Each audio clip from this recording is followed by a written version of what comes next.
සබ්බපා පස්සාකරණං නොකල යුතු දේ සියල්ල නවත්තන්න. සියලු පව් නොකල යුතුය. කවදා ඉඳන්? 2026 ඉඳන්.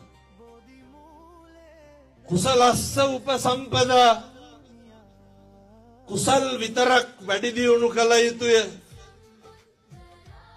මොක නැතත් මේ දෙකවත් හෙට ඉඳන් පිළිපදින්න.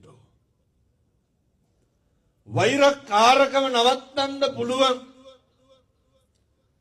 හිතවල තියෙන තරහව නවත්තන්න පුළුවන්.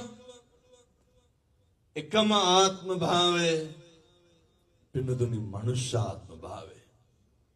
එනිසා අද මේ මම හොඳටම දන්නවා මේ හැම කෙනෙක්ගේම හිතවල පොඩි කාලේ ඉඳන් ඉන්න වෛරක්කාරයෙක් ඉන්නවා.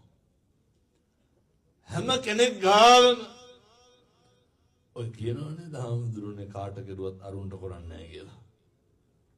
ඔය කියනවනේ කාට දුන්නත් අරුන්ට දෙන්නේ නැහැ උන්ට දුන්නට වැඩක් නැහැ කියලා. වෛරකාරකම නැති කරන්න නම් අර ඉන්න තරහකාරයත් එක්ක තියෙන ගනුදෙනුව නැති කරලා දාන්න ඕන. වෛරක්කාර ගනුදෙනුව නැති කරන්න ඕන.